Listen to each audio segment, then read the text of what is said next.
ये केवल एक मीटिंग या समिट नहीं है, बल्कि ये एक जिम्मेदारी है। जब पूरी दुनिया पूछ रही थी कि जंगलों को और जानवरों को कौन बचाएगा, तो जवाब सबके सामने आया, भारत। आज भारत केवल बात नहीं कर रहा है, बल्कि बिग कैट्स को बचाने के लिए ग्लोबल बिग कैट समिट 2026 भी ऑर्गेनाइज कर रहा है, जहां पूरी दुनिया दिल्ली आएगी और कदम उठाए जाएंगे पर्यावरण के लिए बेहद जरूरी इन बिग कैट्स को बचाने के लिए। तो दोस्तों, आज का लेक्चर भी ग्लोबल बिग कैट समिट 2026 को डेडिकेटेड है। तो लेक्चर में अंत तक बने रहेंगे, क्योंकि एक एक पॉइंट पे बात करेंगे, एक एक पॉइंट पे डिटेल डिस्कशन करेंगे। तो दोस्तों, मुद्दा शुरू होता है तब से जब से भारत ने अनाउंस किया था कि Bharat first global big cat summit 2026 organise करने जा रहा है। यानी ये एक ऐसा समिट होगा, एक ऐसा शिखर सम्मेलन होगा जहां पे यूनाइटेड नेशन के 193 देशों को इनवाइट किया जाएगा दिल्ली में। याद रखना, मीटिंग दिल्ली में होगी पहले, बाद में कर्नाटका भेजा जाएगा जो इवेंट के लिए। क्लियर बच्चों? तो दिल्ली में इनवाइट किया जा रहा है दुनिया भर के देशों को, और मुद्दा क्या होगा? बिग कैट, बिग कैट्स को बचाने के लिए। अब बिग कैट का मतलब क्या होता है? देखिए, बिग कैट का मतलब कैट फैमिली में आने वाली 7 प्रजातियों को बिग कैट कहते हैं। ये दिखाई दे रही है 7 प्रजातियां, ठीक है। इसमें आप लोगों को लॉयन मिल जाएगा, इसमें आप लोगों को जगुआर मिल जाएगा, प्यूमा मिल जाएगा, टाइगर मिल जाएगा, लेपर्ड मिल जाएगा, स्नो लेपर्ड मिल जाएगा। ये सभी, ये 7 ऐसे जीव जंतु हैं जो कि बिग कैट फैमिली में आते हैं। Clear point? अब ये पर्यावरण के लिए इसलिए जरूरी है क्योंकि ये घास फूस खाने वाले जानवरों को खाते हैं। अगर ये लोग ही नहीं रहेंगे तो घास फूस खाने वाले जानवर जैसे कि खरगोश हो गया, हिरन वीरन हो गए, इनको कौन खाएगा? अगर ये लोग नहीं रहेंगे तो उन जानवरों की तादाद बढ़ जाएगी और जंगल धीरे धीरे खत्म होते चले जाएंगे। आप लोगों को शायद पढ़ा होगा, आप लोगों ने ज्योग्राफी में या विज्ञान में, तो जो आपका सहारा डेजर्ट है, इतना बड़ा सहारा डेजर्ट, कभी बहुत बड़ी हरियाली हुआ करता था, यानी कि पेड़ पौधे बहुत ज्यादा हुआ करते थे। लेकिन धीरे धीरे वहां पे घास फूस खाने वाले जानवरों की संख्या बढ़ती चलेगी और जंगल खत्म होते चले गए, और आज आपके सामने रिजल्ट है। यानी कि ये जो बिग कैट फैमिली है, ये बेहद जरूरी है हमारे पर्यावरण के लिए। और अभी ज्यादा चर्चा में इसलिए आ गया क्योंकि यूनियन बजट जब हमारा 2026-27 पेश हो रहा था लोकसभा में, तो निर्मला सीतारमण जी ने बिग कैट्स को बचाने की बिग कैट को बचाने का अनाउंसमेंट किया, क्योंकि भारत ने यहां पे 150 करोड़ देने का वादा किया है। 150 करोड़ खर्च करेगा इन प्रजातियों के संरक्षण में, इन प्रजातियों को बचाने में। अब आप यहां पे देखोगे बच्चे, ये 150 करोड़ कहां से आएगा? बजट से ही तो आएगा। तो जाहिर सी बात है, निर्मला सीतारमण जी ने अपने बजट में 150 करोड़ को रखा हुआ है। Clear point? याद रखेगा। अब एक ग्रुप बनाया गया है इन सारी प्रजातियों को बचाने के लिए, जिसको हम लोग क्या बोलते हैं? आईबीसी, यानी इंटरनेशनल बिग कैट अलियंस बोलते हैं। अब ये इस समिट में कौन कौन आएंगे? तो 2 तरीके के देश होते हैं। एक होते हैं, आप लोग देखोगे, रेंज कंट्री। एक होते हैं आपकी कौन सी? तो रेंज कंट्री आपको दिखाई देगी। एक होती है रेंज कंट्री। रेंज कंट्री मतलब 95 वो देश जिनमें, जिन देशों में ये प्रजातियां पाई जाती हैं। और एक होती है नॉन रेंज कंट्री, यानी कि वो देश जहां पे ये प्रजातियां नहीं पाई जाती हैं, लेकिन फिर भी वो देश बहुत ज्यादा आगे बढ़ चढ़ के हिस्सा ले रहे हैं इन प्रजातियों को बचाने में। अब देखिए, इवेंट की बात कर लेते हैं, ठीक है। सारे के सारे डेलीगेट्स दिल्ली उतरेंगे, सबसे पहले मीटिंग होगी, या फिर कुछ लोग सीधा कर्नाटका भी उतर सकते हैं, कोई दिक्कत वाली बात नहीं है ना। देखिए, तो ये 5 दिन का एक इवेंट किया जा रहा है, 13 से लेकर 9 से लेकर के 13 फरवरी 2026 तक। 2 जगह किया जाएगा, एक बंदीपुर टाइगर रिजर्व कर्नाटका में, और आप देखोगे नगर होल टाइगर रिजर्व कर्नाटका में।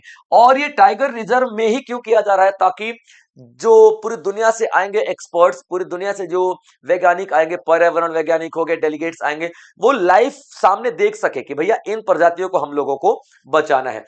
तो डायरेक्ट उसी जगह पर ही उन लोगों को लेकर के जाया जाएगा। किसके अंडर में हो रहा है? तो ministry of environment, forest and climate change, यानी कि MOEFCC। कौन है मंत्रालय, किनके पास है? ये तो भूपेंद्र यादव जी के पास है। क्या नाम है इनका? भूपेंद्र यादव जी हैं हमारे पर्यावरण मंत्रालय, ठीक है बच्चों, याद रखना, इनके पास है। अब आप यहां पे देखोगे कि कौन कौन से कदम उठाए जा रहे हैं, ठीक है। और शुरुआत इसकी कहां से हुई थी? तो आईबीसीए की यानी इंटरनेशनल बिग कैट अलायंस की शुरुआत हुई थी 2013 में। 2013 में इवेंट कौन सा था? तो हम लोगों ने 1973 में एक प्रोजेक्ट टाइगर शुरू किया था। हम लोगों ने एक प्रोजेक्ट टाइगर शुरू किया था, प्रोजेक्ट टाइगर हम लोगों ने शुरू किया था, याद रखना। अब जब ये प्रोजेक्ट टाइगर शुरू किया था, 1973 में, तो उसका 50 साल पूरा हो गया 2023 में। तो 2023 में 50 साल को हम सेलिब्रेट कर रहे थे, और उसी टाइम पे नेशनल टाइगर सेंसस भी हुआ था। और नेशनल टाइगर सेंसस में कि टाइगर की जनसंख्या कितनी है हमारे देश में, इस बारे में हम लोग चर्चा कर रहे थे। कहां पे? मैसूरू में। और 50वीं वर्षगांठ थी, तभी ये डिसाइड किया गया, तभी अनाउंस किया गया नरेंद्र मोदी जी के द्वारा कि भाई साहब हम लोग IBCA बनाएंगे, यानी इंटरनेशनल बिग कैट अलायंस बनाएंगे। क्लियर पॉइंट बच्चों? और यहां पर हम इन 7 प्रजातियों को संरक्षित करने की कोशिश करेंगे। ठीक है, अब देखिए कॉन्सेप्ट क्या है इसका। कॉन्सेप्ट मैं आपको बता चुका हूं कि 7 प्रजातियां जो है इनको बचाने की बात की जा रही है। 95 रेंज कंट्रीज होंगी, नॉन रेंज कंट्री भी इसमें शामिल है, और इंटरनेशनल लेवल पे जो साइंटिफिक इंस्टीट्यूशंस है वो भी इसमें शामिल है।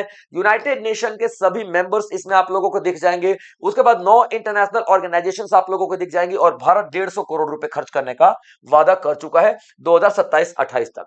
ये 7 बड़ी बड़ी स्पीसीज कौन कौन सी होने वाली हैं? तो tiger, lion, leopard, snow leopard, चीता, जगुआर, प्यूमा। ये जगुआर और प्यूमा को छोड़ के बाकी पांचों आप लोगों को भारत में मिल जाएंगी। यानी कि tiger, lion, leopard, snow leopard, चीता, ये पांचों भारत में मिल जाएगी, आप लोग देखोगे। यानी कि बेहद जरूरी है भारत के लिए।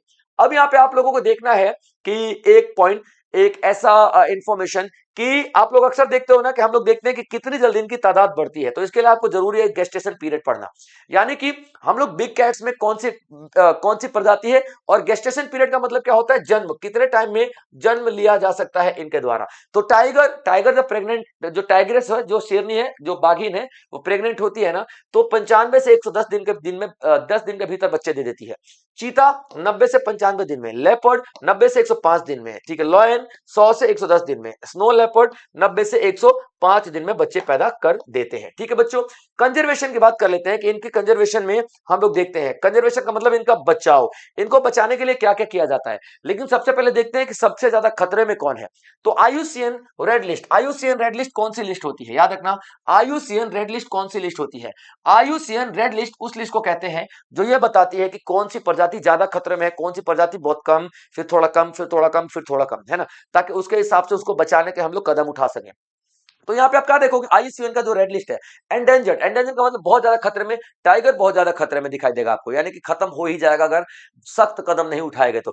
उससे थोड़ा कम खतरे में लॉयन, लेपर्ड, स्नो लेपर्ड, चीता, उससे थोड़ा कम खतरे में जगुआर है, और जो बहुत ही कम खतरे में वो प्यूमा है। यानी कि ठीक है, ये काफी अच्छा खासा चल रहा है, इसको नहीं भी बचाया जाए तो अपने आप ही बच जाएगा। ठीक है, उसके बाद देखते हैं लीगल, यानी कानूनी तौर पे भारत ने क्या क्या कदम उठाए हैं इन प्रजातियों को बचाने के लिए। तो वाइल्ड लाइफ प्रोटेक्शन एक्ट, यानी कि वाइल्ड लाइफ सुरक्षा अधिनियम जो बनाया गया है 1972 का, ये कि जो भी व्यक्ति हैं अगर नुकसान पहुंचाते हैं इस तरीके के वाइल्ड लाइफ को, तो उनके खिलाफ एक्शन लिया जाएगा। उसके बाद आप देखोगे साइट्स अपेंडिक्स में हाईएस्ट इंटरनेशनल प्रोटेक्शन भारत ही कर रहा है, यानी कि सबसे ज्यादा सुरक्षा भारत ही प्रोवाइड कर रहा है इन सारी प्रजातियों को। ठीक है, अब देखिए भारत लीडर बनके क्यों उभर रहा है, क्योंकि भारत ने बहुत सारे ऐसे कदम उठाए हैं इन 7 प्रजातियों को बचाने के लिए। जैसे कि आप देखोगे टाइगर पॉपुलेशन की जो बात करें, यानी कि टाइगर की जनसंख्या पूरी दुनिया में सबसे ज्यादा भारत के पास ही है। भारत ने बहुत सारे कदम उठाए हैं, जैसे कि प्रोजेक्ट टाइगर 1973 में उठाया था, एशियाटिक लायन कंजर्वेशन प्रोग्राम, यानी कि एशियाटिक लायन को, शेरों को बचाने के लिए कंजर्वेशन प्रोग्राम चलाया था। उसके बाद स्नो लेपर्ड, हिम तेंदुए को बचाने के लिए प्रोग्राम चला चुका है। प्रोजेक्ट चीता चला चुका है। प्रोजेक्ट चीता आपको पता है 2022 में शुरू किया गया था, जो नामीबिया से 8 चीते लेकर के हम लोग आए थे। ठीक है, और कूनो नेशनल पार्क में एमपी में रखा था, तो हम उसी की बात कर रहे हैं। इसके अलावा सरकार ने एक अथॉरिटी भी बनाई थी, नेशनल टाइगर कंजर्वेशन अथॉरिटी। ठीक है बच्चों, नेशनल टाइगर कंजर्वेशन अथॉरिटी ये 2006 में बनाई गई थी, 2006 में बनाई गई थी। और किस लिए बनाई गई थी?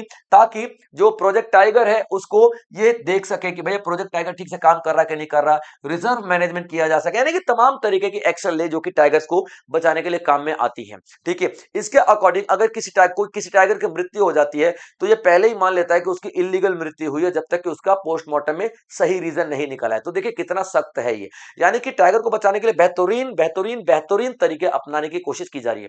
तो दोस्तों ये था आज का सेशन, आई होप आप लोगों ने एंजॉय किया होगा और बेहतर तरीके से एंजॉय किया होगा, नोट्स जरूर बनाए होंगे। इसी तरीके के और भी बेहतरीन लेक्चर्स में आप लोगों के लिए लेकर के आता रहूंगा। तब तक आप लोग अपना ध्यान रखेंगे बच्चों। जय हिंद।